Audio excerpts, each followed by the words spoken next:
Okay guys, അപ്പോൾ നിങ്ങൾക്ക് general ഫാർമക്കോളജിയുടെ important ആയിട്ടുള്ള ക്വസ്റ്റ്യൻസ് വേണമെന്നുണ്ടെങ്കിൽ ഞാൻ നെക്സ്റ്റ് വീഡിയോ ഇൻക്ലൂഡ് ചെയ്യണമെന്നുണ്ടെങ്കിൽ please comment important question. Okay, എന്നാൽ ഞാൻ നെക്സ്റ്റ് വീഡിയോ ഉറപ്പായിട്ടും അത് ഇൻക്ലൂഡ് ചെയ്യുന്നതായിരിക്കും. ഇല്ലെങ്കിൽ ഞാൻ 40 ഡ്രഗ് ക്ലാസിഫിക്കേഷൻസ് മാത്രമായിരിക്കും ആ വീഡിയോ ചെയ്യുന്നത്. ഇത് നിങ്ങൾക്ക് ആവശ്യമില്ലാത്ത കാര്യങ്ങൾ ഞാൻ ചെയ്യേണ്ട ആവശ്യമില്ലല്ലോ. പിന്നെ എനിക്ക് നിങ്ങളോട് പറയാനുള്ളത് ഗൈസ്, ഇപ്പം തന്നെ ഇരുന്ന് പഠിച്ചു തുടങ്ങിക്കും.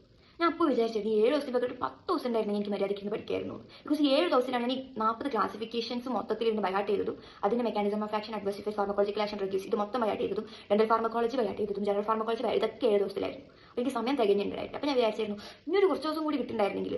അപ്പോൾ ഞാൻ പറയാണ് ഏറ്റവും ലാസ്റ്റിലേക്ക് വെക്കണ്ട. ഞാനൊക്കെ വിചാരിച്ചു വർക്ക് കഴിഞ്ഞിട്ട് തുടങ്ങാം, വർക്ക് കഴിഞ്ഞ എക്സാമിന് പഠിക്കാൻ തുടങ്ങാം. അങ്ങനെ വിചാരിച്ചു കഴിഞ്ഞാൽ വർക്ക് കൈ ഉണ്ടാവില്ല, സെക്കൻഡ് ഇയർ ഭയങ്കര ഹെക്ടിക്കാണ്, വർക്ക് കൈ ഉണ്ടാവില്ല, നിങ്ങൾ പഠിക്കാൻ തുടങ്ങില്ല. ഞാൻ പറയാം ജസ്റ്റ് ഒരു ഹാഫ് ആൻ അവർ നിങ്ങൾ ഒരു ദിവസത്തിൽ ഈ ഫാർമക്ക് മാത്രം നോക്കി തുടങ്ങിയാൽ മതി. ബാക്കിയുള്ള നിങ്ങൾ ഇന്റർണൽ എക്സാമിന് ഒരു ദിവസം മുമ്പ് ഇരുന്ന് പഠിച്ചാലും തീരാവുന്ന അത്രയേ ഉള്ളൂ സത്യം പറഞ്ഞു കഴിഞ്ഞാൽ പഠിക്കാൻ വേണ്ടിയിട്ട്.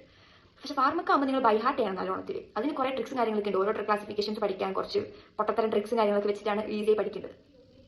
പിന്നെ നമ്മൾ ക്വസ്റ്റ്യൻ പേപ്പറിൽ കാണപ്പെടുന്ന മെയിൻ ഒരു ക്വസ്റ്റ്യൻ എന്ന് വെച്ച് കഴിഞ്ഞാൽ ഡിഫറൻസ് ബിറ്റ്വീൻ സ്റ്റുഡൻസ്. രണ്ട് ഡ്രഗിന്റെ പേര് വന്നിട്ട് ഇതിന്റെ ഡിഫറൻസ് എന്താണെന്ന് ചോദിക്കും. അങ്ങനത്തെ അത് കുറച്ച് എനിക്ക് തോന്നുന്നു ടോട്ടലായിട്ടൊരു മാക്സിമം ഒരു 10 ഉണ്ടാവുള്ളൂ. ഞാനൊക്കെ എനിക്ക് തോന്നുന്നു ഒരു 4-5 അങ്ങനെ പഠിച്ചിട്ടുള്ളൂ. അപ്പോൾ ഞാൻ ഇത് നിങ്ങൾക്ക് വേണമെന്നുണ്ടെങ്കിൽ ഇമ്പോർട്ടൻറ്റ് ക്വസ്റ്റ്യൻ കമന്റ് ചെയ്യൂ. ഞാൻ നെക്സ്റ്റ് വീഡിയോയിൽ ഇതൊക്കെ ഏതൊക്കെയാണ് ഞാൻ നെക്സ്റ്റ് വീഡിയോയിൽ നിങ്ങൾക്ക് പറഞ്ഞുതരാം. ഓക്കെ, ബിക്കോസ് എൻ്റെ കയ്യിൽ ഇപ്പോൾ ടെക്സ്റ്റ് ഇല്ല. ഞാൻ ജസ്റ്റ് ഒന്ന് നോട്ട് ചെയ്ത് വെച്ചിട്ടുണ്ട്. മുമ്പത്തെ പ്രീവിയസ് ഒരു ക്വസ്റ്റ്യൻ പേപ്പർ നോട്ട് ചെയ്തിട്ട് ഒരു നോട്ട്ബുക്കിൽ ഞാൻ എഴുതി വെച്ചിട്ടുണ്ട്. അതൊരു ഹോസ്റ്റലല്ല. നിങ്ങൾക്ക് വേണമെന്നുണ്ടെങ്കിൽ please comment important question. Next വീഡിയോയിൽ അതും കൂടി ഇൻക്ലൂഡ് ആക്കുന്നതായിരിക്കും.